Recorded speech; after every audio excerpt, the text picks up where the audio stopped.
back to the Video Essay Podcast, a show featuring conversations with leading practitioners of videographic criticism. I'm your host, Will DeGravio, and on today's show, I sit down with Grace Lee, Ariel Avissar, and Cydnii Wilde Harris to discuss what it was like co-curating this year's Sight and Sound poll of the year's best video essays. I also sit down with the one and only Kevin B. Lee to discuss an innovative new master's program that he is starting at Merz Akademie in Stuttgart, Germany. I will let Kevin describe the program in his own words, but essentially it is an innovative program that is an aspiring video essayist's dream. Sandwiched in between those two conversations are some commentary from some of the forum's leading practitioners who voted in this year's Sight and Sound poll, and they're going to provide some commentary on some video essays that particularly resonated with them, that impacted them this year, and kind of go beyond their written commentary in this year's Sight and Sound poll.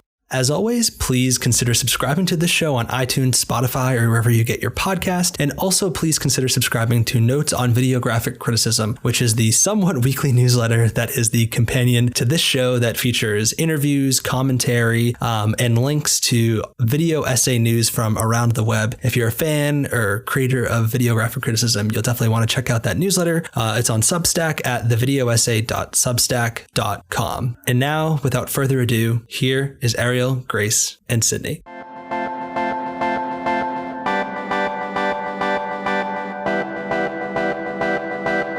And now I'm pleased to welcome back to the Video Essay Podcast three people whose names are familiar, I'm sure, to everyone who's out there listening.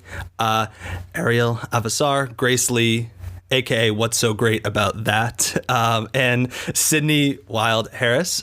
Grace and Ariel joined me last year for a conversation on co-curating, co-editing. I don't know what the correct term is we'd use. Maybe we could talk about that. The 2019 Sight and Sound poll. And here today, we are joined by Cydnii, who was one of the co-editors with Ariel and Grace on the 2020 Sight and Sound poll of the year's best video essays. If you're not familiar with that poll, you should definitely go check those out. But Sight and Sound has essentially been curating a similar poll since 2017. And they are really like, in a way, the Academy Awards, in a sense, for video essay work, where practitioners of the form get together and reflect on the year in video essay making and try to highlight not only some of the year's best works, but also some of the works that maybe did not get as many views throughout the course of the year. And I think that's one of my favorite things personally about the poll is that there are some works that literally, I think, Ariel, correct me if I'm wrong, like there was one I remember last year that literally had one view, right? So ranging from one view to hundreds of thousands of views. So it's very exciting, and I'm very happy that you're all joining me here on the show for a quick conversation that is really intended to encourage you to go read the poll itself, where you can get a whole lot more information. So I'll start first with a pretty simple question to you, Ariel, and to you, Grace, as our returning champions. What was different this year about curating the poll? Either the circumstances obviously were very different, but also how did you go about curating the poll in a different way than the three of us did last year? And I guess what was the experience like for you this year that was different from last year? Grace, I'd be curious to start with you. Yeah, it seemed to come together way more easily and quickly this year, and we couldn't work out why, because there were more people. But it's like we really got into a flow of like putting it all together. And I guess because me and Ariel had done it last year, so we knew the ropes a bit more, I guess. I don't know. I wouldn't have expected to be any faster, but it seemed like things came together more easily this year. I didn't particularly notice anything else different. Well, I agree. It went a lot easier, a lot quicker. Mostly, I suppose, because Will wasn't there to weigh us all down, which is... it's true. Yeah, obviously slowed us down. But getting the ropes the first year, I guess, it's kind of a learning curve. So that was good. We did try this year to diversify our contributor list in terms of non-academics more than usual. We got, I think, almost a 50-50 split this year, which is good. Other than that, we pretty much approached it the same way. Didn't change any basic principles of organizing or curating. And for those listening, we went into this in a lot of detail in our last conversation, so I'll definitely link to that at thevideoessay.com if you want to go learn in more detail. But I'm curious, just to follow up with you, Ariel and Grace, My first thought was when you said it curated quicker, I'm wondering if that was because it's like this paradox of the pandemic, right? Do people have more time to stay at home and watch video essays and write about them or reflect them, or do the horrible circumstances generally, is it harder to contribute to something like this? And I'm sure it varies person to person. And I'm wondering whether you felt that in curating the poll different from this year. Like, did you feel as though, because I'm asking this because you kind of touch on it in your introduction, right? In that this whole idea of this continuation of community, right, that extended to, into 2020 in a very unorthodox way, and that we were all kind of connecting online with video essay related things. And did you feel that in co-curating the poll? Like, were people eager to participate? Did you notice that there was an increased enthusiasm? Was there a wider range of works that were watched because people had more time to sit at home and go watch that extra video or go find that new YouTube channel or something like that? Was that your sense? Because it kind of seemed like that's what you were getting at in the poll in a way. Well, in terms of response, I think we got about the same response rate as last year. There were a little bit more videos. I mean, a bit more unique videos picked for the poll than last year. A little bit. I don't know if that's a trend. I do know for myself personally, I had a lot more online collaborations this year, which were, if not a direct result of, then a byproduct of the circumstances. But that's my personal experience. I didn't feel that the poll as a whole felt different in terms of engagement, enthusiasm. About the same, I would say. Yeah. And I think, from what I've heard from people, there's actually, like, everyone's been saying, I feel like I haven't watched any videos this year. I don't know if that's a side effect of, like, quarantine, that it just, we're not really registering the things that we have watched. Or maybe it seems like they were so long ago. That can't have been this year. Like, I know a lot of people who were, like, scrambling last minute to watch a bunch of videos because they felt like they hadn't watched enough videos this year, or they were like, what have I even watched? I was hoping for more video essays on television this year, that there were no new films but lots of new television, but nope, that didn't happen. Yeah, it is interesting because it did seem like that was where, like, I would say for me this year, this was the year I watched more television than ever, right? Like, and of course, Grace, I think you just recently released a video on the Queen's Gambit, right? Which is amazing. Check it out. We'll do a plug there. Here's a charge for people out there now that I think of it. I wonder what the average, like, how long does it take for a TV series to kind of enter the video essay verse, right? Like, are people, because the Queen's Gambit, I guess, is theoretically it's done, right? I guess they could make another season, but so maybe that makes it more enticing to video essay people, but I don't know. Maybe someone out there can do a study on that. Cydnii, question to you as the newcomer, as the newbie.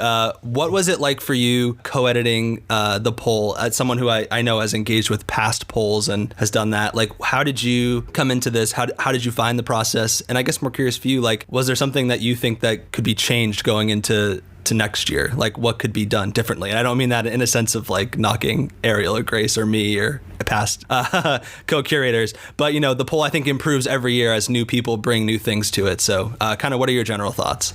I was really excited to be the newbie this year. I think more than anything, I wanted to get in how I could fit in, basically. Like, at no point did I just wanted to kind of not sit back and see like what else was happening around me, but I just really wanted to be like of best use to the process.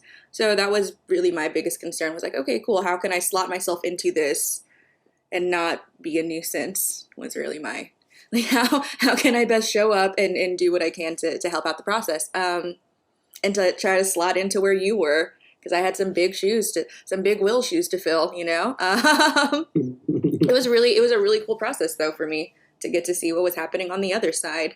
And if there's anything I'd say that I would want to see done next year, I think that this year was so unique because of all of the circumstances surrounding everything, that if anything, I don't know what I would ask more of people, about, what they would submit or when they would submit it or how much they should write. I'll say this, narrowing down the number of nominees I had was hard. That was hard for me. That was rough. Also really noticing how I was familiar with a lot of people on the playlist, but I was also like introduced to new people on the playlist, which was a really cool part of getting to see like who was nominated and who nominated them, and were they from YouTube or Vimeo or both? Do they make music videos? And getting to see like who was nominating each other and kind of getting to see how people knew each other throughout this field was really, really cool as well. So it wasn't just like, friends were nominating each other. That wasn't necessarily happening, but you could definitely tell who had access to different information, who had access to what was being released when, and who was plugged into who was releasing what and when. That was really cool. So that's not really a note. It's just interesting to see who had access to what video essays were coming out and when. No, I think that's so true. This question of access, I think, is actually something that is super important. And I actually saw this question pop up on social media. I think perhaps, Ariel, you were part of this conversation, but I think it was Adrian Martin who made the point that a lot of video essays are included as bonus content on Blu-rays or DVDs, and he and Cristina Alvarez Lopez make a lot of video essays that way. But of course, those aren't accessible unless you go and purchase a DVD. And similarly, I notice every year that there are works that screen at film festivals and that are not widely available or are part of a curated collection. I think that the Monographs collection being a perfect example. Like I missed that screening window for whatever reason, and now I have to wait to see them at a later date. And so this question of like, I do wonder whether that is something that could be considered going forward. I think Kevin Bealey actually suggested this, like maybe screener copies could be provided like for a short window in the lead up to the poll. And that actually leads me to one of my questions that I have for you. And it seemed to me that this year, and I could be wrong because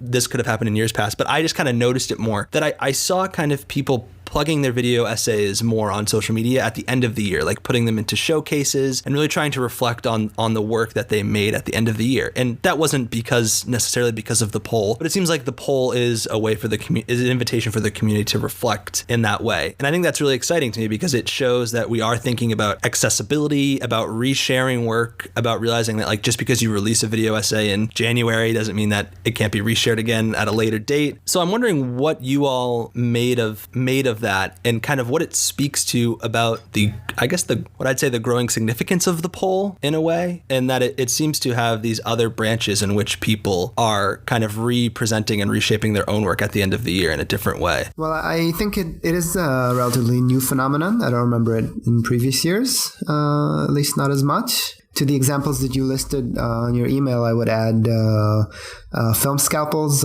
Twitter thread, which listed tons of materials. Very helpful guide. I don't know how much it affected the poll. I mean, the people who presented these showcases are featured on the poll, but were also featured on last year's poll and the year before that. I don't know if it kind of made much of a difference, but I think in itself, it's a good thing. It's kind of a collective stock taking. And if the poll is an excuse to do that, that's great. It's a place to showcase a lot more stuff than gets entered into the poll. So I'm all for it. Yeah, I use my Twitter as a catalog because I don't tweet very often. So it's only when I see something that I think so good that I'm like, I need to tell people. More people need to know. And that's when I tweet about it. So I just go through my year's worth of tweets. I'm like, what did I share? Which is why sometimes I'm really stretching the definition of video essay because it's just stuff that I tweeted about. And I'm like, oh yeah, this was really good. It's going on the list. But in a way, that's like so organic, right? Because there is a mark at some point in the year where you were compelled enough by something to tweet it, right? And that for me, like to get kind of here to my final question, that to me is the most exciting part of the poll. Or one of them is that I'm just as interested in seeing what video essays that Grace Lee watched as I am in finding other videos to watch, because I'm interested in the kind of year that you had, what your picks say about them. I'm interested, a lot of times you can kind of read between the lines and maybe if one creator released a video essay that you really like, they might intentionally or unintentionally link to other videos that perhaps kind of influenced that work or maybe related to their own interests at that time. For me, this is a question that I'm very interested, so I'm selfishly asking you all this now, and that is, why should we write about video essays? Like, this is going to be my preoccupation for this new year, just trying to like feel through that question. And it seems to me that the poll, ironically enough, is like among the best examples each year of writing about videographic criticism, short form writing, but is really great. I think one of my favorite parts of contributing to the playlist this year was like forcing myself to sit down and articulate exactly what it was that I loved about the videos that I was nominating, and also getting to kind of like write like a love letter to the creators and this piece that I, you know, fell in love with over the course of the year. And thank you so much, Ariel and Grace, for reminding me about word caps, because I definitely went over most of the time writing about these video essays. So I think that a lot. So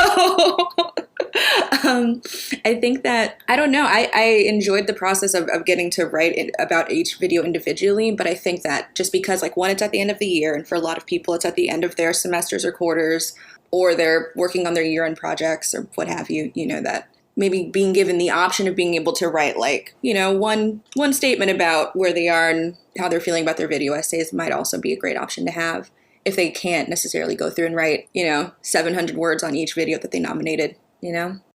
I also enjoy going over my favorites and deciding why I like them and articulating that. That is a good point. Regarding the idea of having sort of a general text about how my year has been, or my year in video essays, I think a couple of contributors on this poll and the last one did attach this sort of preface. I was wondering whether we should make this like a built-in part of the form, and I'm leaning towards no, because it would kind of make people think that they're supposed to do it, and maybe also make the poll run really, really long if everyone did it. But the ones who did attach that sort of text, it was very interesting to see. It kind of contextualizes their choices.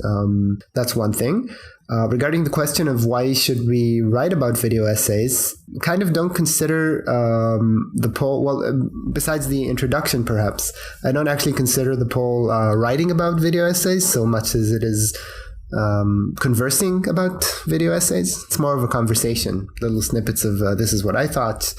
It's not really a back and forth, but still, it doesn't feel like, you know, like you would write in a critical essay or an online journal. There are those as well, but this is more of a conversation, so just happens to be written down. Yeah, I think I agree about the one piece of writing versus the whole selection of whatever someone's picking versus individual picks. We could maybe have it where you can, like, selectors could choose to either write one piece of text about their selection in general, or 100 words about each one, rather than having everyone submit like a whole 1,000-word personal essay about their year alongside all of their writing about individual picks. But I'm definitely in favor of allowing people to write in the way that they want to, and however they want to express themselves. So I think it's a good idea to give people options, or at least make it clear that those options are available to people. Some people did do that. You know, if someone wants to write a poem, do an interpretive dance. we're all for creativity, and I think it's important, or, you know, enjoyable to write about video essays in the same way that it is about any art form. You know, I get as excited about video essays and online video as I do about films or television. Anyone who's excited about something generally wants to share that with people. So I think the video essay is an art form like any other. So it makes sense that people would enjoy talking about the ones that they love. I think that's beautifully said, and I totally agree. And that's kind of the genesis of my question, is that one thing I've noticed, and I appreciate what you've said, Ariel, about this kind of conversation versus academic writing, and how the poll is definitely not academic writing. But one thing I've noticed, and I think I've seen it like on personal websites but also on Vimeo or whatnot, is that sometimes folks will take a blurb from the Sight and Sound poll and kind of almost pull it out and attach to their video, like as if like on a movie poster, maybe you'd have like 2 thumbs up from Siskel and Ebert, you know, it'd be like, which I think is really exciting. And I think, to Grace's point, there is, I guess what I'm so interested about is that it seems that so much of what we do about video essays is this kind of this fight against writing, right? At least in like an academic context, right? It's this idea that we want to be able to quote with sounds and images, and we're, you know, unleashing the power of the film image in this cutting edge critical form. But then there is also this kind of legitimacy element to writing that Grace says that, like, video essay is art like any other, and thus should be kind of written about in that same way. I completely agree. I'll say this, being in quarantine or being, you know, like working from home, I've watched sometimes maybe more video essays than narrative or feature documentary film. Honestly, I've watched a lot of video essays this year. And I have shared a lot of video essays this year with my friends and family. So I absolutely think completely agree with Grace and Ariel that, yeah, no, this should be written about. It's interesting, though, to be writing about the idea of writing about something that we are making videographic criticism of something else. You know, like using the word to comment on something, visual and audio again. It has a cool cyclical nature to it, but yeah. I'll also add this is the first year, if I'm not mistaken, that the printed edition of Sight and Sound had their own top 10 video essays of the year list. This is purely an online poll, and while the list isn't the results of the poll, it's more of a premature guesstimate of the results of the poll. It does put us on the on the printed map or something like that. And quite a few of the top 10 videos did feature on the poll as well. Yeah, that's an important plug, because I actually had multiple people, I saw multiple people on Twitter, and I got some DMs by people being like, do you know what this is? Like, what's happening here? And I think Nick Bradshaw, who's the web editor at Sight and Sound, I saw he tweeted to Catherine Grant kind of clarifying and saying this is kind of an educated guess, maybe more of an editor's pick of what's going on, because Sight and Sound, who are fantastic, and thank you to Sight and Sound for always doing this poll, they had like an insanely thorough and dense end of year winter 2020-2021 issue where they did rounds of best films, best TV, best newcomers, best performances, and certainly very exciting that, as Ariel mentioned, in that print issue was the 10 best video essays, and according to Kevin B. Lee and others, that's the first time they've ever done that in the print issue. So definitely a step in the right direction for video essays, and very exciting. Well, thank you so much to the three of you for joining us for this short conversation, and everyone, please go and check out the 2020 end of year poll. And a big thank you to the three of you. So much labor and time goes into the poll that is not realized. So thank you so much to the three of you for doing that on behalf of everyone in the video essay community who I know appreciates it so much. And thank you to all the contributors as well. So thank you. My name is Oswald Iten, and I'd like to talk about Conforme by French experimental filmmaker Johanna Vaud for Arte Télévision's Blow Up magazine. In Conforme, Johanna Vaud investigates filmic representation of totalitarian and dystopian societies. The result is an energetic supercut driven by a piece of electronic music composed and produced by the filmmaker herself. The images are closely entwined with the music. In sync with these first 4 notes, the setting is established with 4 shots from different films, in which we slowly approach monumental structures. Soon, a relentless beat sets a hypnotic trip in motion that lasts for roughly 6 minutes. The music is interspersed with snippets of dialogue in French and English. We will conform! Those words are sometimes playfully synced with the shot they came from, sometimes with different images, and sometimes repeated as part of the rhythm. Conform! Like any well-made supercut, Conforme is actually a whole series of supercuts. But Vaud not only lists the key ingredients of dystopian films, she aptly tells a sort of layered meta-story of the genre. What's more, in many of her films for Blow Up, and yes, she appropriately calls them films and not video essays, there is a moment when the story seems to have come to an end, but then she changes gears for the real finale. Within that framework, films interact with each other through matching eyelines and continuous gestures. Conforme takes us from mass movement to single characters, from subordination to insubordination, and stylistically, from unchanged images to superimpositions and zoom-ins. For me, a basic pleasure of supercuts lies in the fireworks of emotions, ideas and memories, triggered by the rapid succession of clips from films I recognize. And since Vaud uses clips from an amazingly wide range of works, most likely everyone will recognize at least some of them. Quel spectacle! Quelle émotion! That wide array of films also made me aware of how early some of the genre conventions may have crystallized in film history. But above all, the sensory overload that's created out of uneventful images of people watching, standing, walking or chanting reminds me of a contradictory aspect of life in 2020. You are asleep. That feeling of frantic stasis, of an increasingly louder 24-hour news cycle during that superficially static situation of lockdown and social distancing. And here is Scout Tafoya. So for my contribution this year, I chose, among other things, including The Incredible There Are Not 36 Ways of Showing a Man Getting on a Horse by Nicholas Zuckerfield. But the thing I think I should probably hone in on is Hania Angus's 3 short films. She made 4 this year, but the 3 of them that I chose were the ones with the more sort of deliberate essayistic qualities. I chose them because when I first saw them, it was immediately apparent that this was somebody who had thought through every aesthetic and rhythmic decision. Like these films, that none of them are more than 3 minutes. Most of them hover at about a minute in length, and they get across everything they need to in an incredibly short amount of time. They're essentially like perfect, like pop songs of poetry and analysis. You know, between her voice harmonizing with the music that she's chosen, or, you know, the way that she puts effects on her voice to make it sound like it's coming through as a phone message. There's just such deliberateness to every decision that kind of immediately plants you in this emotional space, like very, very carefully selected by the director. And I just thought that of all the things I saw this year kind of about the way we consume media, hers was the most emotional and the most immediate.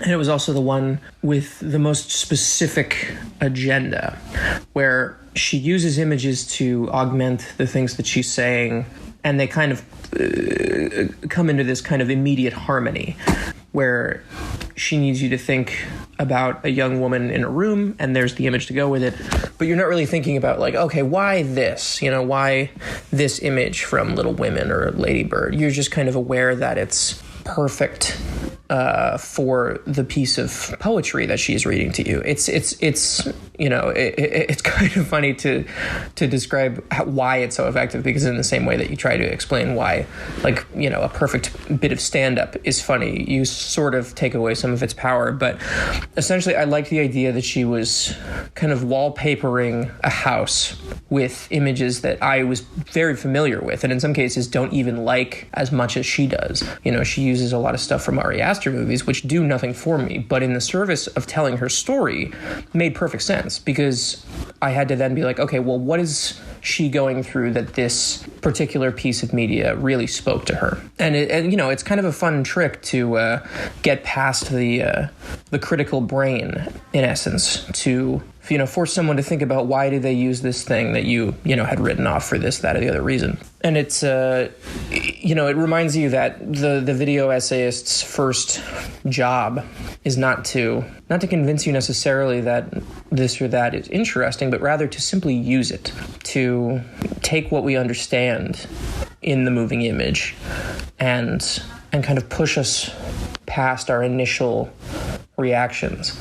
And that includes our defenses and our usual critical understanding. And that's what she did so spectacularly. You know, a lot of video essays are sort of catalogs of things. They're collections of things. I mean, the Zuckerfield thing is one of the better versions of it I've seen, for instance. You know, it's here's what this and that and this mean about the person who created them. Here's what shots of men getting on and off of horses says about film culture at large and the director Raoul Walsh. You know, that's kind of the backbone of video essays as a form, is collecting things that we know and showing them to showing them to their audience back again to get them to think about, you know, their placement and what this means about the director. I think at their best, they rewire images with which we're very familiar to produce new emotional reactions to them. And I think that, for instance, the supercut is like the worst and most sort of easy way to employ these things. You know what I mean? You put 25 images of people crying under a pop song or whatever, and that kind of gets people like, oh, I remember that. But it doesn't really do anything. But that's why something like Tale of Eurydice is like so disarming. It's a new piece of poetry, and it uses things that I was aware of to tell a story that I did not know in this iteration. Like every clip, and it's so short, it's so brief, and it's so immediately intuitive. It's kind of this like perfect study of synapses firing where, she mentions father and there's a clip from a movie and you're like, oh, wow, I wonder if that's somebody that she relates to in the way that she does her father. Like that's the kind of fun thing about the video essay, is that rather than treating it like a tool for analysis, in this way, she uses film as a kind of an inverse investigative tool, that she allows us a window into herself through the movies that made perfect sense in this thing. And she does them so fast that you get this like amazing kind of like lightning storm of influences and ideas on her. And she's really like opening herself up and her points of reference in this way. And I wish, I guess, that there were more people doing that. We've proven, I think, especially Kevin Lee and Chloe Galibert-Lane, and we know that it can be used as an analytical tool and a way to really look hard at what, the interaction between human beings and images. And I guess I'm happy and heartened to see somebody making things that look like video essays but don't really act like them. I think that's heartening, and it gives me hope that there's about to be a really exciting wave of creators and creation. Hi, this is Kevin Bealey, and I want to give a special mention to 2 video essays from last year that actually were not on my list for Sight and Sound, but was because I hadn't seen these videos when I had made my ballot, and they probably would have been on my list if I had. First one is The Rise of Film TikTok by the Twitter handle Kiki Crazed. I think that's also her YouTube account as well. KIKIKRAZED.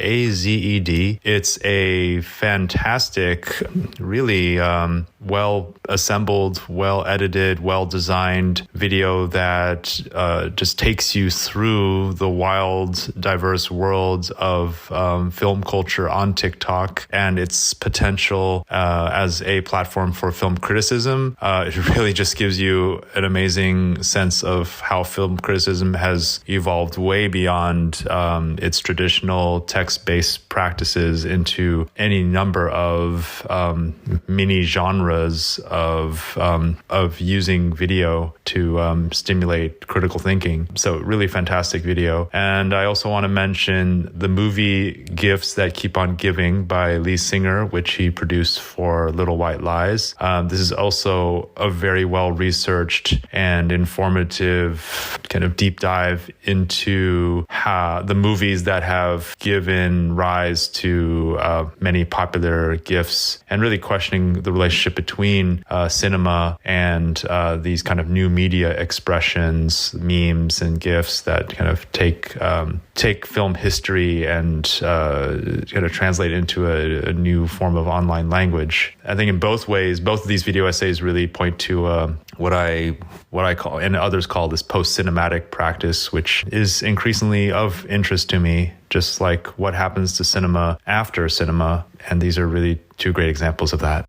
Hello, my name is Shannon Strucci. I've done a lot of video essays on film and media history and culture, and I did the Fake Friends Parasocial videos. My pick for the poll this year was Street Cat Rescue Lionel by Flatbush Cats. I honestly hadn't watched that many video essays last year. It wasn't a good year for anyone, but it wasn't a good year for me personally. And I didn't really have the time to set aside like I usually do to listen to podcasts or to watch video essays or any of that sort of stuff. But I have gotten really into Flatbush Cats, which is a YouTube channel, I guess, run by one of the guys who runs a TNR group in New York City. And each video is a little story about a cat. Like, he records this beautiful footage of cats from the time, like even before they take them in, to them taking them in, to them kind of acclimating them to being inside and being around people, and then to their adopted family. And the videos are just very well made and very touching. And I'm sure there's some level of, embellishment or dramatization to make them more palatable to a YouTube audience. But as far as a series of very well written, very well edited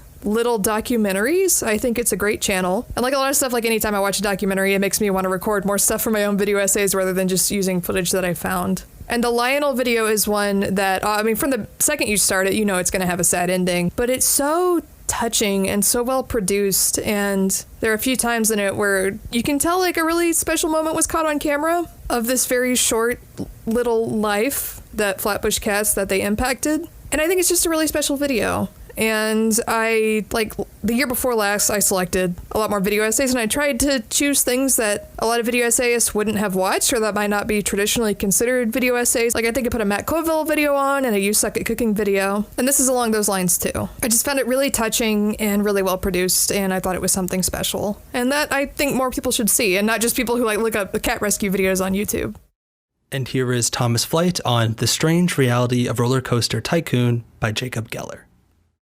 I wanted to highlight this video in the poll, not just because it's the essay that introduced me to Geller's excellent body of work on YouTube, but because it represents several things about the video essay form that excite me. The first is the medium's potential to bring quality criticism and analysis to a more populist space. This video and Geller's work in general fits perfectly into the world of YouTube. Much of the media that he focuses on, often popular blockbuster video games, is also the focus of so much other popular content on the platform. But the way Geller leverages these pieces of media through the video essay form as lenses through which he can examine often bigger, more profound ideas than the ones that lie within the games themselves textually is a big part of what I find exciting about the video essay form. The ability to sometimes almost transcend the media itself being criticized or examined. In this case, using a little theme park simulation game from 1999 to talk about design-induced existential dread, all while drawing parallels between game design, real-world engineering, and internet culture. But there's another aspect of the form that this essay represents for me that I think speaks to a power that certainly isn't unique to the video essay form, but one that I think the form is particularly well suited to, and that is for conveying the specificness of the essayist's subjective experience of a work. Prior to stumbling across this video, I knew other people had played Roller Coaster Tycoon, but I hadn't realized that anyone else had experienced the game in quite the same way I had. I had assumed my experience of it was unique and a little unusual, and perhaps it was to an extent. I don't think everyone who's ever played the game was necessarily intrigued and terrified by its deadly implications and had secret desires to become a real-world roller coaster designer, but when I watched Geller's essay, I knew at least one other person had. Of course, the experience of realizing that your experience of a work was more universal or less universal than you thought can be provoked by many mediums, but I think the potential that the video essay form provides the essayist in terms of conveying a specific subjective experience is greater than many other mediums of criticism or analysis allow. In fact, the most mentioned video in the poll this year, Kevin B. Lee's Once Upon a Screen Explosive Paradox, is an excellent example of this kind of thing. Watching Lee's essay, there's a power to being able to catch a glimpse of a subjective experience that was different from my own. The ability to convey a subjective experience to others who haven't had that experience is perhaps one of the biggest potentials of film and video in general, and one that video essays inherit.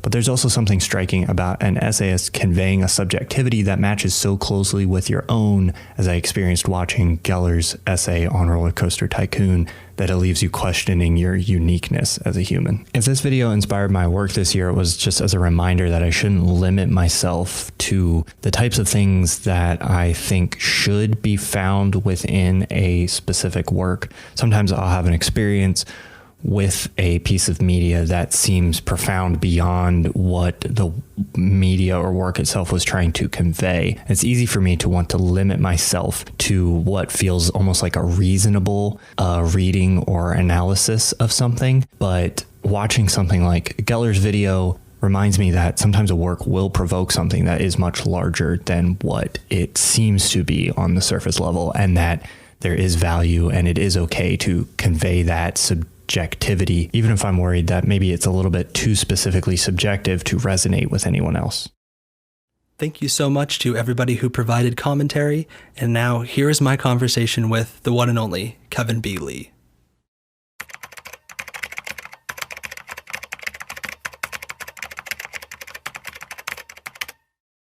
Welcome. I guess I don't really know how to do an introduction here because you are either watching a video recording of this conversation or you're listening to this on the Video Essay podcast. So I guess I'll address the podcast listener because I need more of a transition, I guess. But I'm joined here by someone who truly needs no introduction, Kevin B. Lee, who would be like on the Mount Rushmore of video essayists, I would say. And I feel, Kevin, that I need to do a short little preface because unfortunately for listeners of the podcast, you are not here to have a standard interview conversation, which we are going to do. And we've been talking about it for a while. And I'll just tease it here that Kevin and I have some plans for a very fun, big, epic conversation and I have a ton of notes and questions that Kevin doesn't even know about yet. So we're going to try and surprise him, ask him. The problem with preparing to interview Kevin is he's done so many interviews that you kind of got to watch them all and like look for the gaps. So that's what I'm trying to do. But I think this interview here will be a first because I don't think you've had time to talk about what we're going to talk about here today yet. And that is Kevin is in the process of developing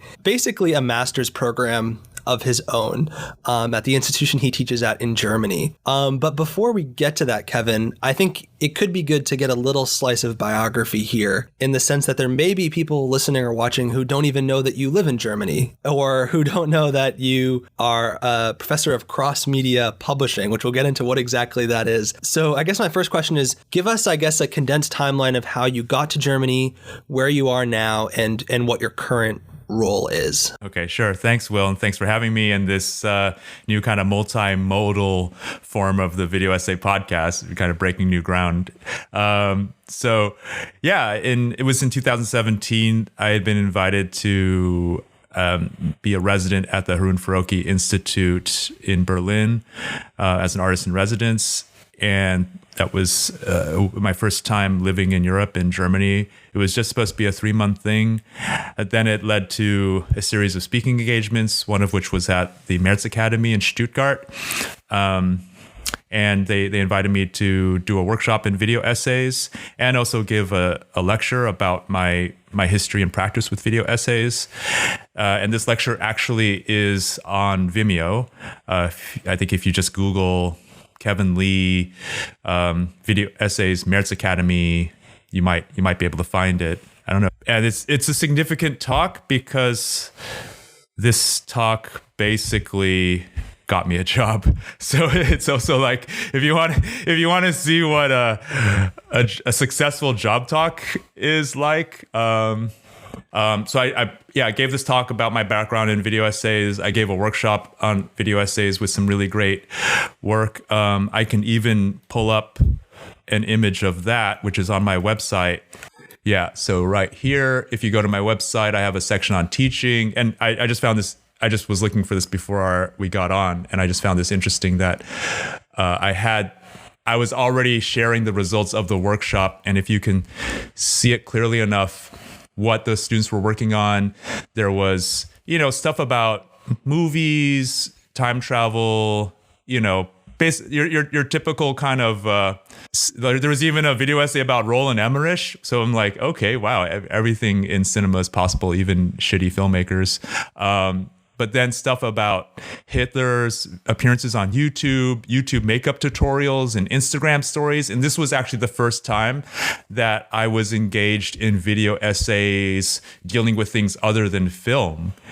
And so that was exciting to me. Yeah, I mean, because the thing is, I was working with students who weren't necessarily film students. They were also students in visual communications and new media. So they weren't so film nerdy as the people that you and I typically, have encounter in video essay circles. And so this was a transitional moment for me. This was 2017, and since then I've just become increasingly interested in video essay practice outside of film studies.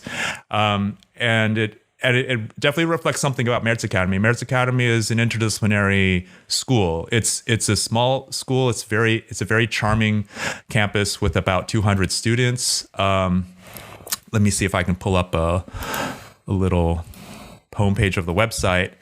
And yeah, it's great because there aren't so many students, even though there are basically 4 study areas, film, video, visual communications, new media, and cross media. So it has, kind of an inherently interdisciplinary aspect to it because the school is so small that these study areas end up encountering each other and informing each other. And what I do at Cross Media, I was hired as a professor of cross media, and I feel like cross media really embodies this intersection of different media practices.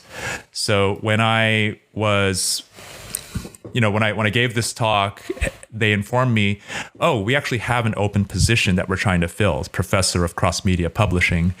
And I asked them, wow, that's exciting. But, at the risk of potentially disqualifying myself, what exactly is cross media publishing? Because I've never heard of this term before. and they said, well, we're not exactly sure ourselves, but we felt like we needed to design a study area that somehow fills a gap that the other study areas are not quite covering, something that has to do with contemporary publishing practices that may be related to journalism or, storytelling and we see what you're doing with video essays on YouTube that are, on the one hand, engaging with film video, but somehow translating film history and film knowledge to a new media context, which is online media and social media. And so this to us somehow in some ways describes what cross media is. I was like, okay, that's good enough for me.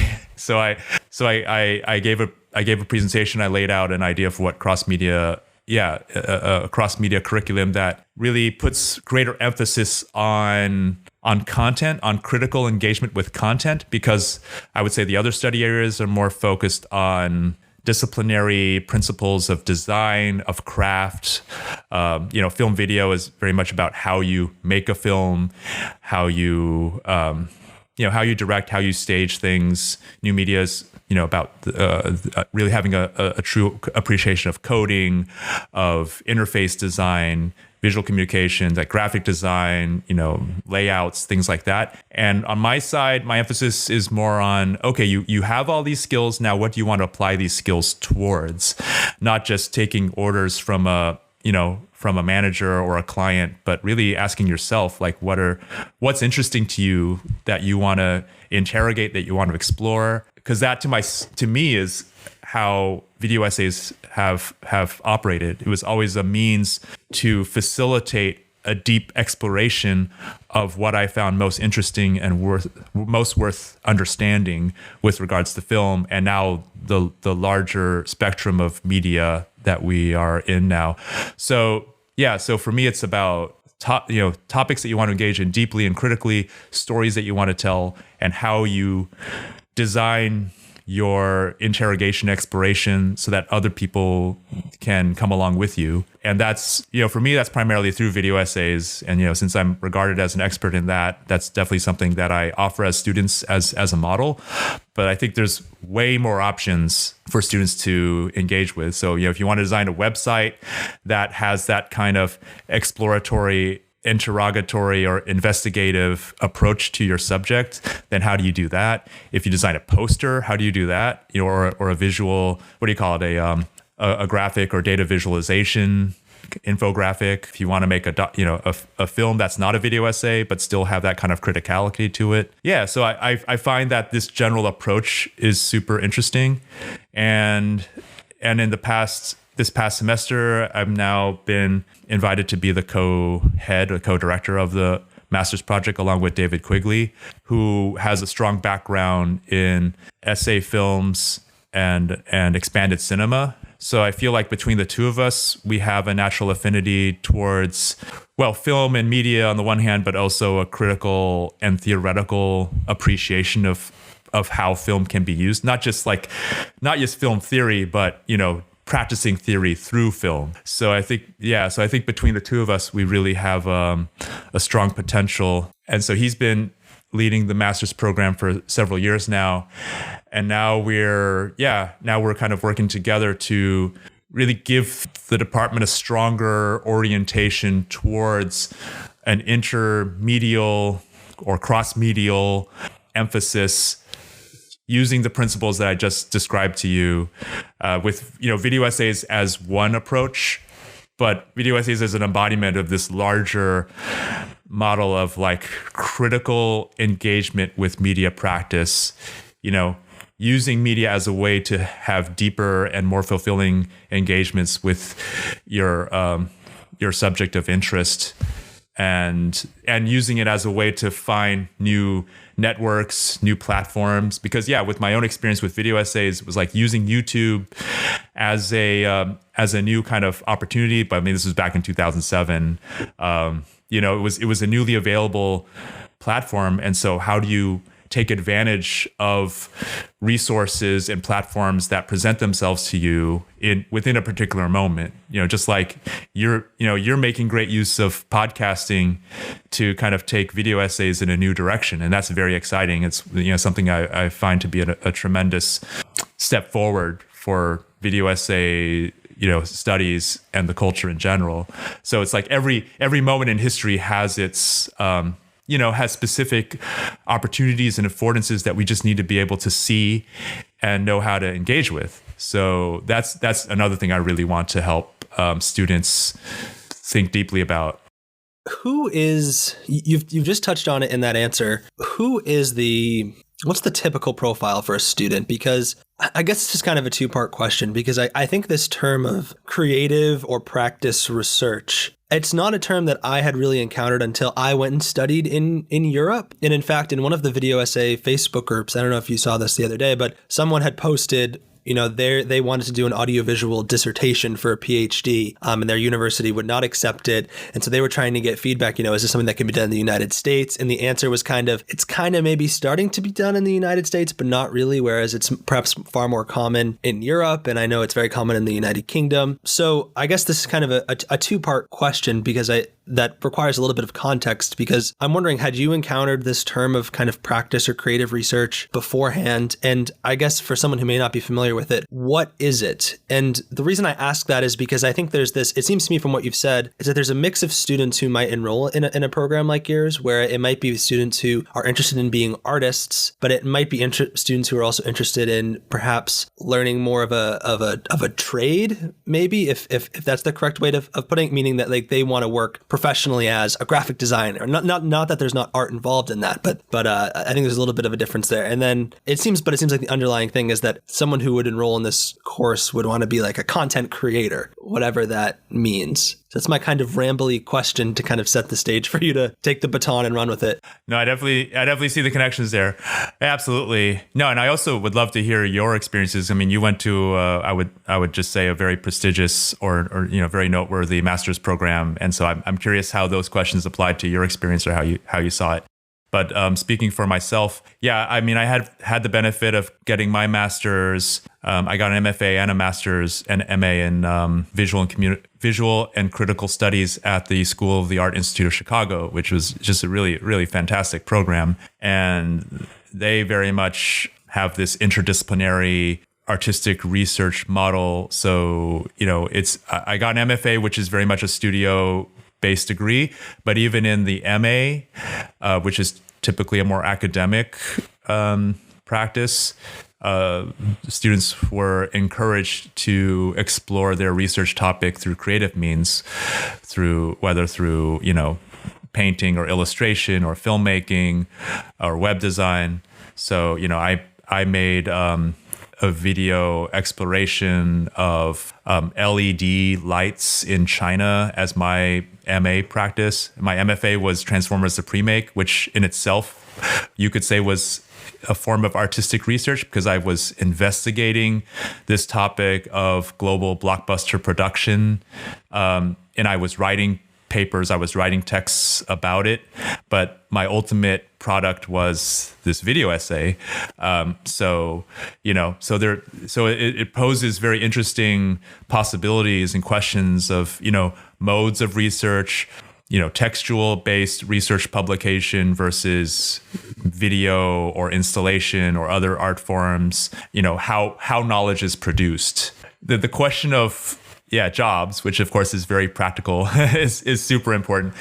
It's interesting because I think in some ways this artistic research turn, it happened over the last 20 years or so. I think it's one reason why Harun Farokhi became such a big deal around the 90s, because he had been a scholar, a theorist, critic, and filmmaker for a couple decades before that. And then when the art world started showing more interest in video and filmmaking in the 90s, he kind of was invited to present himself as an artist. But but I think it's also, so on the one hand, it's like art and research being increasingly exposed to a greater range of possibilities for how one can practice, because filmmaking and media and video have just become more and more available and more prolific. I think it's also a way for art to justify itself or to reassert its value within an increasingly technocratic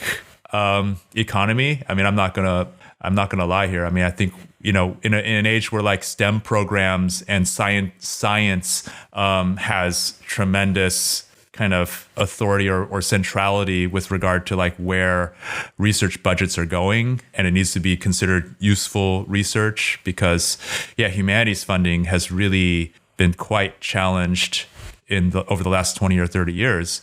So in some ways it's a tactical move to like align artistic practice to what can be considered useful research, and I kind of go both ways about that. I think that, I don't think the humanities should have to justify itself along those lines.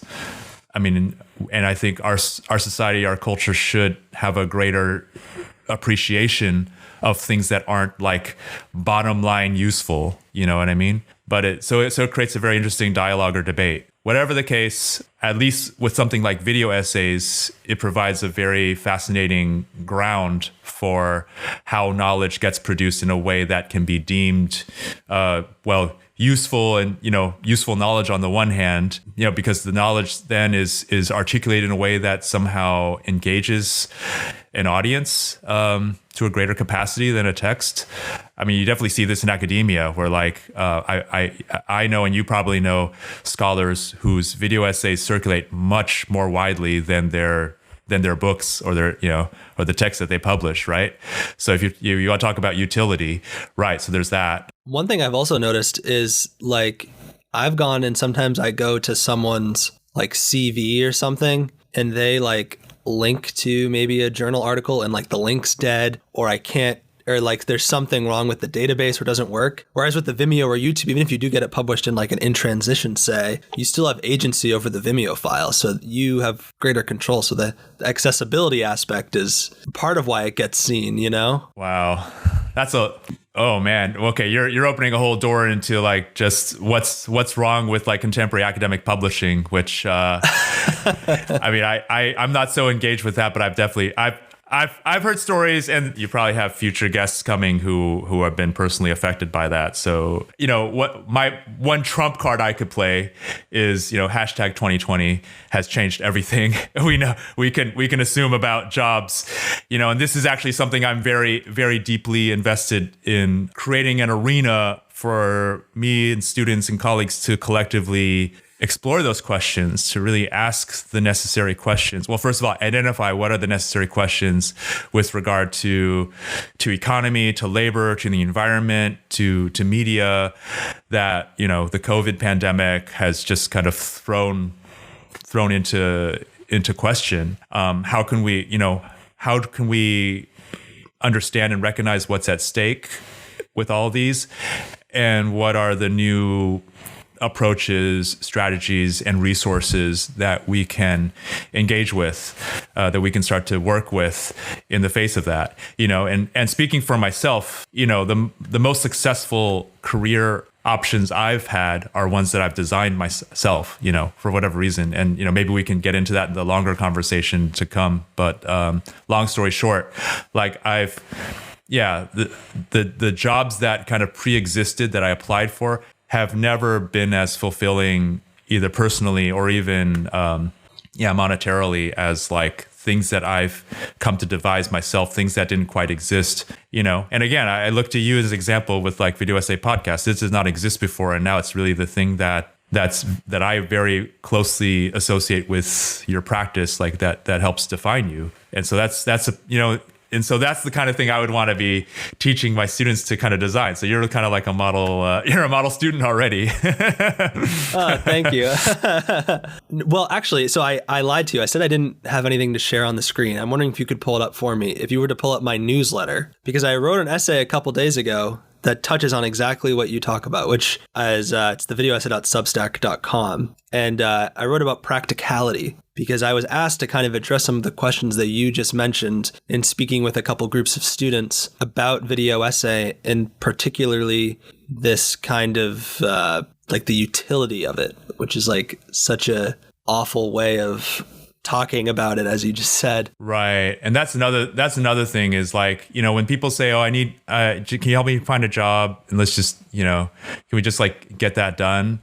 I think it's important to push back a little bit and have a moment of critical hesitation. That's a term that Alison Dufresne introduced to me. And I think it's a great term to like, before you just rush into something, take a moment to ask yourself why, like, or really like, what's at stake here?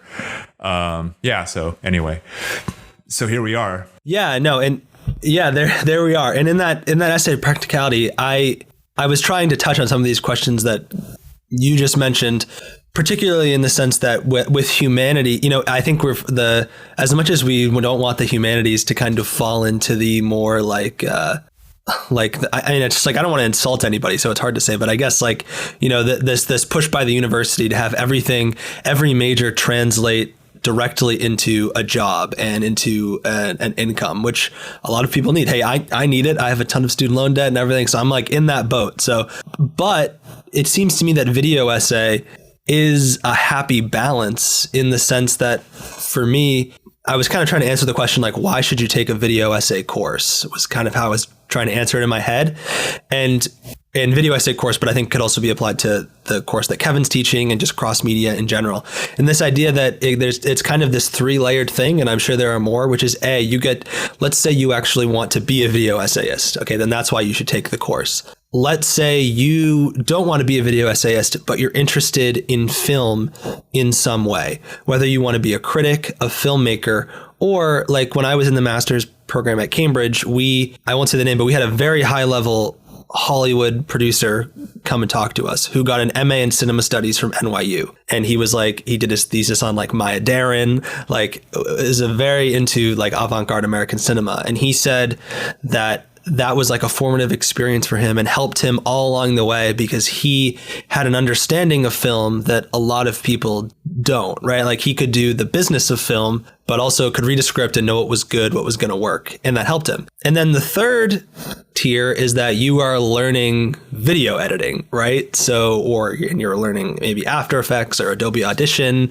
or InDesign or, you know, I know I'm listing all the Creative Cloud products, but whatever, any other program that you could then. This podcast brought to you by, I think maybe you've got a sponsor there. Hey, seriously, if they want to sponsor me, I'm more than happy to. Actually, I'd be happy if they just waived my friggin' $30 or $40 a month fee or whatever it is. I'd be happy with that.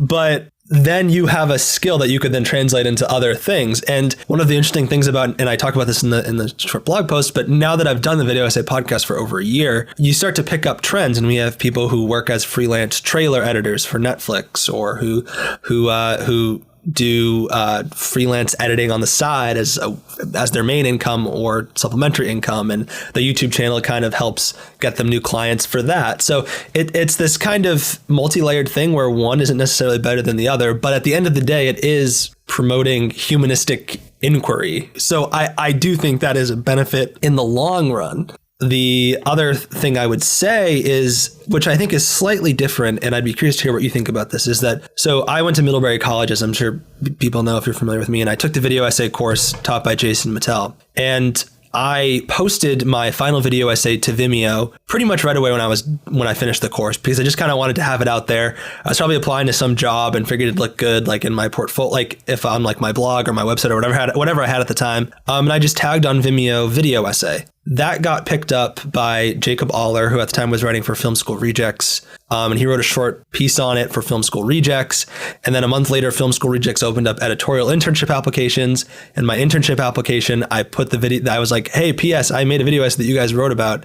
And I had been previously rejected to the internship before, but this time I was accepted. And that has really opened up a ton of doors for me. That was where I started writing video essay guides, which caught the attention of like people like Katie Grant. And so it's just been this snowball effect. And that's a long way of saying that by the end of my time at Middlebury, I became a big believer of focusing my academic works on things that I could then make publicly available, like when possible, which has that kind of like shitty utility aspect to it, but also because I felt like it made me care about the work more, and it made it better because I was like, oh, people will see this. And I think that's such an important aspect of video essay making. And I'm wondering, and it seems to me that in a lot of practice research, creative research type programs, like with you with Transformers, the premix or whatever, like the end result is typically something that you would like make public. And I'm wondering if that's a component of the program that you're thinking about, and how does that, I guess, kind of shape how you think about this whole realm of humanities research and how you, I guess, would structure a curriculum. Like, is that a component that you think is important? And like,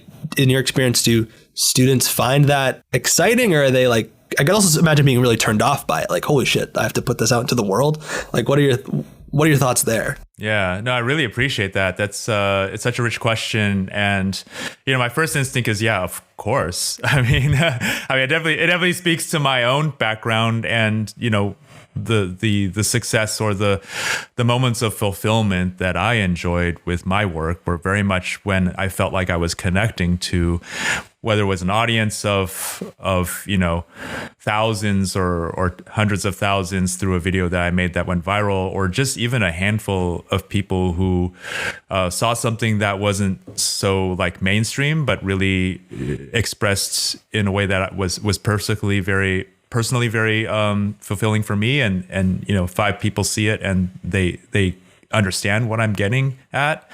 But either way, it really gets to the question of, who are you making it for? And this is why cross-media publishing, that's why the word publishing is in it. It's like, it is about, now that we are in an age of kind of ubiquitous publishing, like social media is basically made us into publishers, and publishing has become kind of a default mode of contemporary life, for better or worse. I mean, it's definitely something to be critically examined. It's not, just because it's the new normal doesn't mean it's good, but just that because it has this ubiquity, it needs to be addressed one way or another. So that becomes like a defining topic for every student to have to come to their own terms, their own definition of like, okay, what does this afford them? If publishing is something you want to engage in, what are the resources and the avenues available to you? Or how do you find the right avenues and options for you? And if you're not invested in cultivating a public around your practice, then what else is there?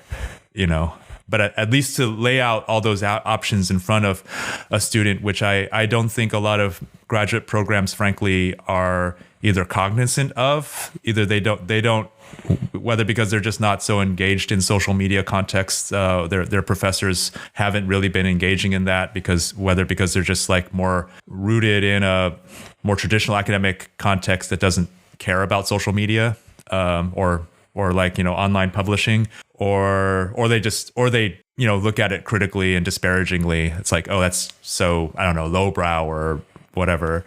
But for me, because it has been so vital to my own background, and it is something that I see as so ubiquitous among the Gen Zs and millennials that I've worked with as students. Like it's the thing that we all have to deal with one way or another. So I'm making that into like a core consideration of what the students need to come to terms with in their own way.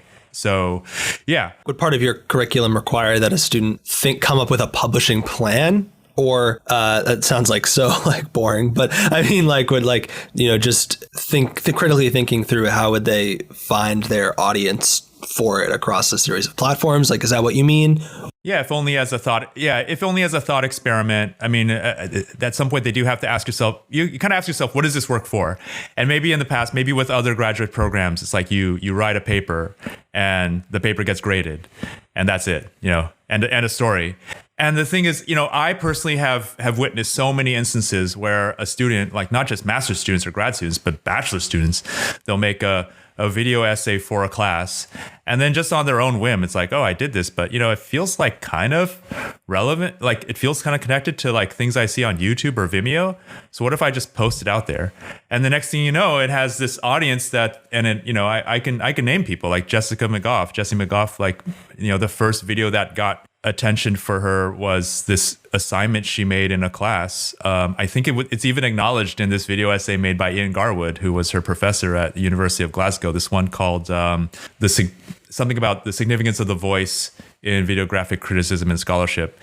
And it was talking about how, and he tells a story in that video about how Jessie had made that Branson video in class and then posted it on Vimeo, and then IndieWire picked it up, and next thing she knows, like now she's a practicing video essayist. So it's there, and I think programs need to acknowledge that the academic world is not sealed off to itself, and I would even question its centrality. And again, it gets into larger issues of neoliberalism and how digital technologies and industries have thoroughly disrupted the academic and educational institutions in terms of how knowledge is produced, how knowledge is circulated. But yeah, that's the elephant in the room, and you can't just ignore it. So I would definitely want this program to confront those questions head on and ask ourselves, like, how do we make sense of academic research and practices and careers in this reality that we find ourselves in? Just to add a little something to that, I'll go back to the screen share. I think some of the modes of practice that we're talking about speak to this very well, specifically because it's COVID. It's a COVID world we're living in. In my website, well, first of all, I just welcome everyone to my website, also likelife.com. And I just redesigned this. We could talk about it in the next interview that we have. But I've really had to take. I redesigned this during quarantine. I really, like a lot of people, I used COVID as a moment of kind of self-reflection, reevaluation, and definition. It's like, okay, you know what? I really gotta embrace the hashtags. The hashtags that will follow me to my grave. Like, this was what will be etched on my tombstone. Video essays, desktop, cinema, and cross media. I mean, these are the things I guess I'm most proud of. And and following that, it's like, okay, this is what I have to offer the world, as a teacher, as a practitioner. So although the practice is broadly defined, it's meant to be artistic research, and so it's like you don't have to be making video per se. And if you're working with me, and if you're interested in web design or visual communications, graphic design, or even filmmaking that's not video essays and documentaries, that's fine. I think the principles still apply, but at the same time, yeah, I'm here. So if you are interested in video essays and desktop documentaries and other digital essayistic research practices, I really can think of no better place or very few better places than working with me at Merz Akademie, especially when these forums have gained significant relevance for understanding life during and after the COVID-19 pandemic, partly because these are some of the few really accessible and viable modes of video production available when you're in lockdown. So, I taught video essays and desktop documentaries during quarantine, and the results were amazing. Yeah, so part of it is pragmatic, but because it was a pragmatic solution to a very real limited situation and challenge we're all dealing with, it actually provides a model for anyone to think about, okay, what are the pragmatic resources available to me with whatever it is I want to do, and how do I make use of them? So, and this is just a very fundamental question that we all need to ask ourselves, in terms of redefining artistic research or career development or whatever. If you're listening to this audio, there'll be links to everything that Kevin is mentioning on the webpage. But I'm going to ask you a tough question now, which if anyone has ever heard me talk about video essay, and I'm sure a bunch of other people, the thing I like most about it is how accessible it is, in the sense that as long as you, I thought Nelson Carvajal did a great job of talking about this in our interview 2 episodes ago. I'm not sure what exactly about how anyone with a laptop and access to any type of editing software and YouTube and whatever can like make something happen. There's very few barriers to entry as long as you can get access to some basic technology, which of course not everyone has access to. But so why would someone do a master's in this? Yeah, sure. I mean, I totally embrace the democratic aspect of that. And I've definitely practiced it and benefited from myself. Nobody told me to make a video essay. I just kind of intuitively fell into it back in like 2006 or 2007. I had a blog where I was looking at, great films of all time from this canonical list I was following, and I was blogging about each film, and then YouTube was available. So I started posting clips on YouTube and embedding them on the website. And I was like, oh, wait, if I could actually like take the text from my blog entry and narrate it in the video clip. And then I can, combine the text and the video and upload that to YouTube. So, wow, that's cool.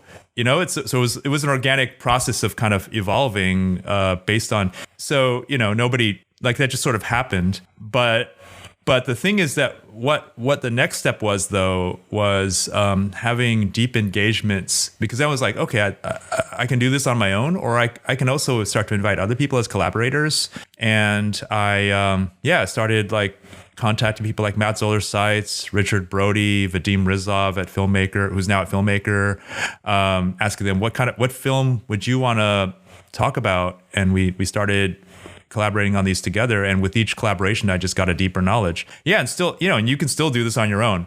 But with the Merz Akademie program, you will have instantly that kind of collaborative and mentoring environment available to you, starting with me as a professor. So it's twofold. It's like providing that collaboration, that community, that mentoring, which then allows you to really accelerate the process probably much faster than you would on your own, or at least it's encouraging you to take full advantage of the circumstances that this program provides you. And and just really practicing that skill, practicing what collaboration is, so that beyond the project, beyond the program, you have that with you, and that'll carry you much further. Yeah, I mean, we've received applications so far since I made the initial announcement about my involvement in the program. Some are definitely attracted to the prospect of living and working in Germany or in Europe, as opposed to being in the U.S. I mean, things I don't know how people feel right now at this moment, but it was before the election. It was definitely grim, and people were like, okay, I really can't wait to get out of the U.S. I mean, now the pandemic is just as bad, but if not worse. But in any case, if people just want a new environment in which to practice, the Merz Akademie is a great environment. It's a small school. The campus has this kind of movie version of a college campus feel to it, if I can describe it.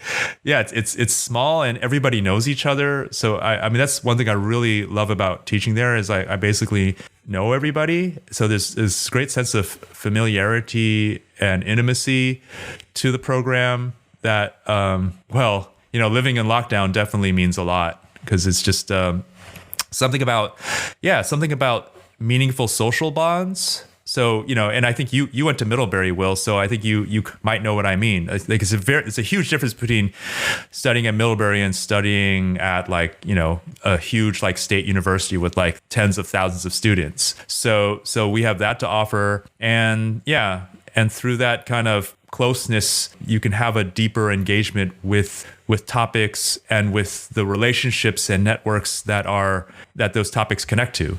So so I think that's something very special about the program that just kind of doing it on your own or having a day job might not necessarily grant you. I think actually Middlebury actually provides a model. I'm really struck and inspired by what Jason Mattel and Christian Keithley, your professors at Middlebury have done, kind of mobilizing resources to create a fantastic program in video essay research and production, with undergrad students doing outstanding work. I mean, it's really provided a lot of food for thought, and and this fantastic curriculum that they actually make publicly available through their website, which I've definitely cribbed notes from when teaching video essays myself. Videographic Pechakucha for life. So and even your podcast website has those prompts as exercises. So that's really fantastic that you've made that methodology like more openly available. It's very generous and very empowering. So I would love to devise something that's as defining. I mean, why not? Like I've been very deeply invested in video essays for over a decade now.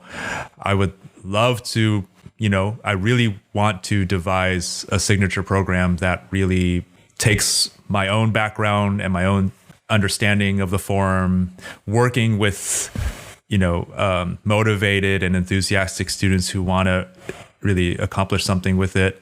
And another model that I take a lot of inspiration from is the Harvard Sensory Ethnography Lab that Lucian Casting-Taylor, founded, I think it was over a decade ago, maybe 2 decades ago, that really kind of cemented itself. It really put a stamp on documentary practice and kind of redefined documentary practice based on a very concrete and deeply felt set of principles about what documentary should or should not be, and was able to bring together students who were committed to that as well, or really wanted to realize their own practices through those principles. I think this is what great programs need to do at this point, because there are so many artistic research practice programs out there. I mean, it really started in the mid 90s and took on a life of its own for, due to factors that we had discussed earlier, based on making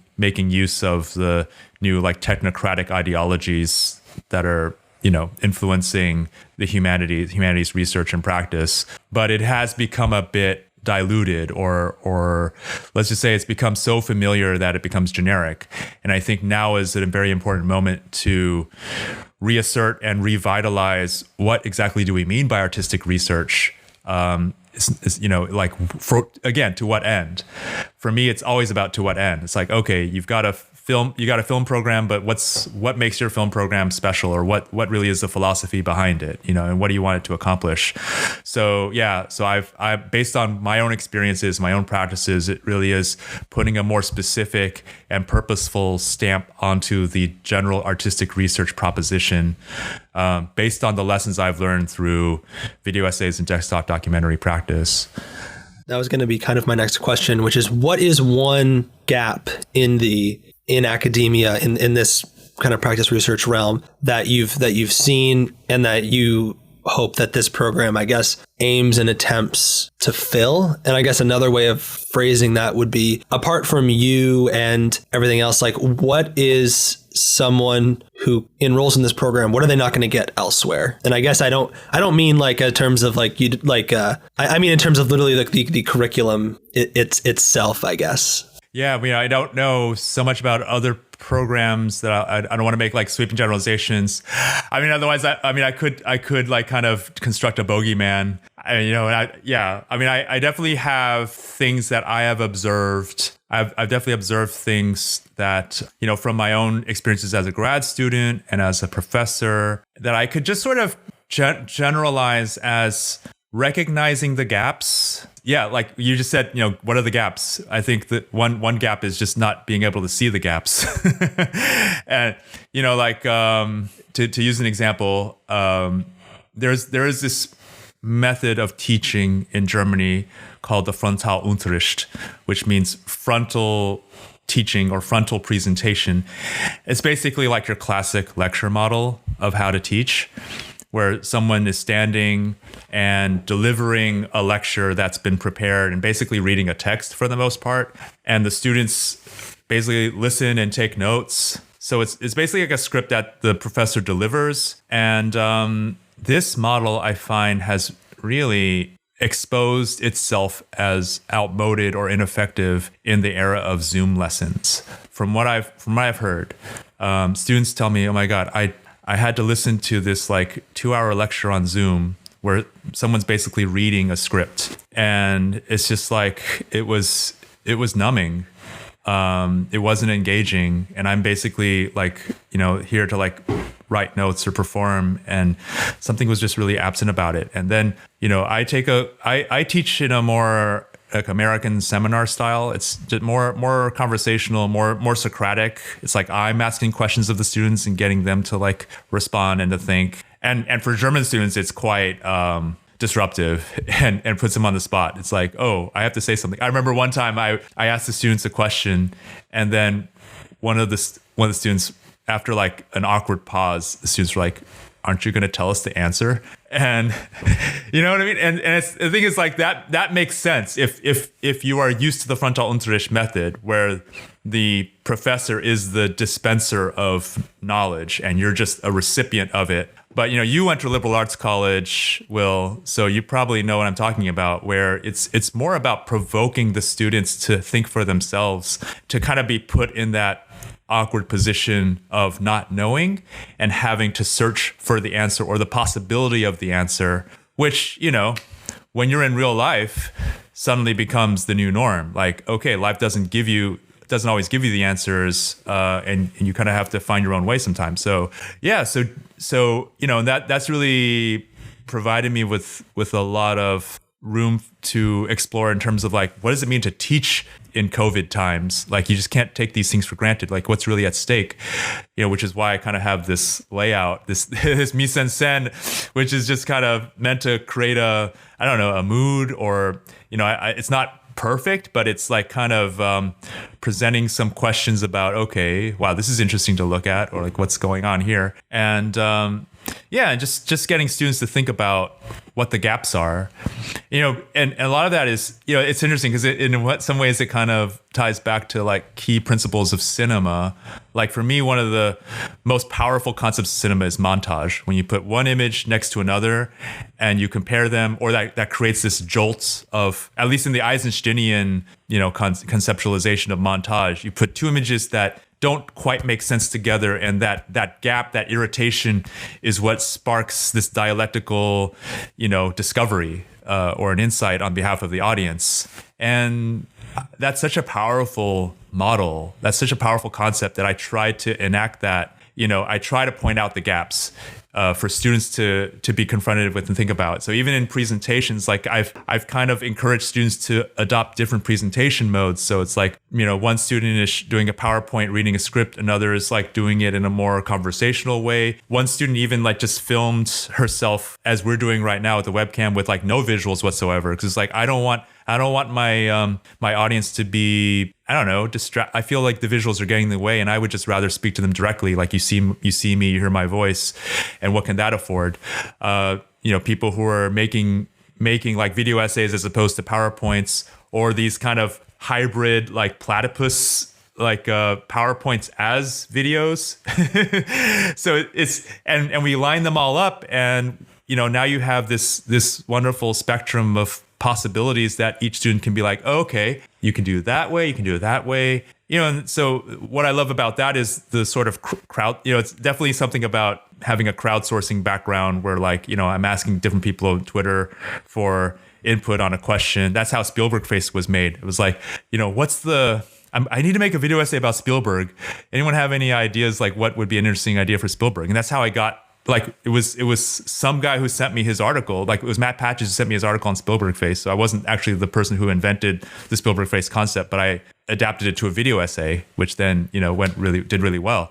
So yeah, a way of kind of like knowing what the resources are available to you, or that you can call upon to help you develop your concept, to see what the best options are that you want to pursue. Yeah. So, and a lot of that is being able to make critical comparisons and recognitions of and evaluations of different options. So that's something that I very much believe in, and we practice at every opportunity in the master's program. Absolutely. And that notion of like not going into a situation expecting or containing complete knowledge, it's like right in line with, I guess, the Middlebury approach to video essay making, right? Like you shouldn't go into the video essay. You shouldn't open up Premiere knowing exactly what you're going to do, right? Like you should be using the less you know about what you're going to do. And as you're playing around with Premiere, that is what sparks this creativity and this development of new knowledge, I guess. So I think it's perfectly suited for that. Yeah. It gets back to the classic kind of dichotomy of, video essays as being exploratory or explanatory, like I think we've touched on that in the past. And yeah, I'm team exploratory without a doubt. And I think there's something very powerful about being able to enact an experiential, media practice where your audience they feel like they're discovering it almost in real time along with you. There's something, I think there's something very powerful, like, you used the word humanistic earlier, and I definitely believe in that, like, especially in an age of, kind of like artificial intelligence and algorithms kind of dominating our lives in so many ways. And, being confined to like media interfaces and Zoom screens and so much technical filtering, like how do we rediscover human experience, human connections? And how do we make video essays reconnect to that humanness, which I feel is very precious right now. Yeah, and I connect it also to, there's this term called experience design, which is also very important to me. I mean, traditionally it's a new media concept. It's meant to describe like user interfaces or VR experiences, but I think that experience design can be applied more broadly to everyday life, like, to see yourself as having the agency. And certainly like Facebook and YouTube definitely promote like, oh yeah, you are now the content creator of your own life, So, okay, if that's the case, then how do you approach that with a critical design methodology or ideology in mind? Like, how do you take responsible, conscientious, and critical approaches towards designing the media experiences and artistic research experiences that you then present for others to experience? So, so it is about thinking about what kind of experiences you want to share and how do you share them. Well, I think we have talked about the program. We've given, I think, people a taste of the Kevin Beasley they will get if they enroll in this program. So I have one final question, but is there anything else that we haven't covered yet that you wanted to touch on? Sure. So what is on the Merz Akademie website describes the program as it exists now. So just to make that clear, that this is currently under revision. One important aspect is that there will be likely a greater emphasis on personal mentorship. So students will have greater options for like choosing professors that they would want to personally designate as their advisors or mentors. And this is something this is very important for me, because it's like if people are coming to work with me or to work with video essays or desktop documentaries or critical media practice, then I want to, make it known that, okay, you do have a greater access to working with me if you want. So that is important. Yeah. And the program will be in English and or German. So like we're trying to make things more accessible from a language standpoint. It is meant to cater to an international student base. And the program has gotten more international over the years. So so people shouldn't worry like if their German isn't so great. My German is not so great, so I welcome you to as an ally in just kind of asserting our own kind of language disabilities and making the most of it. Like I don't speak German, but I speak video essays, so I think that's what matters. I see what else is on the. Yeah. So basically, and my contact information is on my website. So if people have questions that they want to ask about the program, they can just contact me directly. So it is a program that's in the process of being revised based on the inputs that I want to give. And I think by next year it will be fully, or at least, the things I'm talking about will be available and in practice for students who really want to go in this direction for their own study and career advancement. I will say I've already gotten messages from people saying, damn it, why did I already have to do a master's degree? Why can't I, why wasn't this around three years ago? And I count myself in that group. So this is very, very exciting. And I think that mentorship thing is so important. Like, I can't imagine. I was lucky enough to even have good mentors in my master's program, which was not a small liberal arts college like Middlebury. So that I can't imagine us being in school without that. So it's very exciting to see that be such a major emphasis on what you're doing. Yeah. Exactly. Because it feeds into the larger question of what really are the necessary and productive elements towards a program. Like, I don't take any of this for granted. I'm basically building this program. I'm conceptualizing or evaluating this program from the ground up. It's definitely based on experiences I've had as a grad student and as a professor. Like, as a student, what is it that I wish I wanted? As a professor, what is it that I would want students to have? And there's nothing, to my mind, there's nothing more fulfilling than a really fulfilling conversation between individuals, whether two individuals or a group of individuals in a class. Just recently, I was listening to a podcast, 99% Invisible, the host, Roman Mars. I think the topic was about the education and teaching crisis caused by COVID-19. And he had this great point that, to my mind, a true classroom, the ideal classroom, is nothing more than a space that facilitates a meaningful conversation between individuals. In a conversation where you feel like, knowledge has really productive, stimulating knowledge has been exchanged, experiences have been exchanged.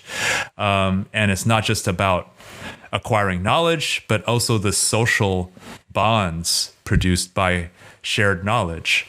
And I think that's really important in the face of the kind of global crisis that we're in. Like, what are the social bonds that we feel are necessary to provide a better life for everyone, So it's knowledge, and also just what knowledge produces in terms of, like our relationships to each other.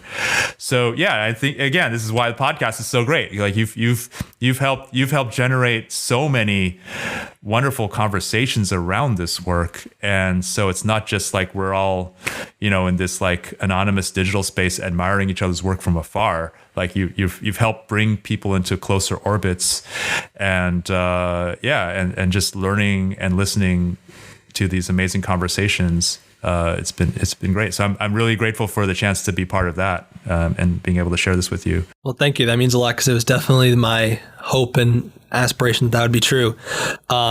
And I think that's so spot on. Like, I think there was a sense pre-COVID, or at least there was a lot of conversations. I feel like there was a push. People were like, why can't you just do online school all the time? And I think COVID in many ways has taught us that, like, so much of the tangible benefits of a university are those social connections that you build by being in the same room together. And I think we took that for granted a lot. So I think going forward, we're just going to crave that even more. And in that vein, my final question is, what do you, Kevin B. Lee, hope to take away from this program? Like, what's your personal goals for, I guess, growth, either as a video essayist, as a teacher, as a mentor, as all three? Like, what's your aspiration? You've talked about what you want students to get out of it, but what do you want to get out of it? I mean, I guess in a way you can say it's my own version of Video Essay Podcast. Like, it's basically my arena where I get to, encounter people who are here presumably because they're invested or very enthusiastic about the form, and they want to learn stuff, and I want to learn stuff from them. And I also want to be totally blunt to I mean, it sounds a bit like Kanye West, but I want to make some history. Like, I really want a program that can really make a mark on this form as we recognize it, and also can take it into different exciting directions, way beyond simply like a new form of film studies, but really, applying film studies principles, or videographic principles to really regard the world at large. make work that circulates. You know, I want nothing more than students' works to circulate widely and make an impact. I see this as an extension or a next phase of my own practice. I mean, of course, I want to keep making films as well, but I want to do it in a way that's like really aligned and enriched by my teaching practice. So for me, it's very much a next phase of just kind of integrating all the different things I'm involved in, you know, and really giving it a stronger definition and making the most of it. So so I'm looking forward to welcoming others on this journey. But maybe some of them will be future guests on your podcast. That would be a fantastic outcome. I'm sure they will. No, it's very exciting. And some people argued that Kanye West made a video essay this year, right? Like with one of his music videos. I think that was, I've seen some discourse around that. So I guess maybe citing Kanye isn't too out of the box. Yeah. Okay. All right. I can have him as a guest speaker then. Yeah.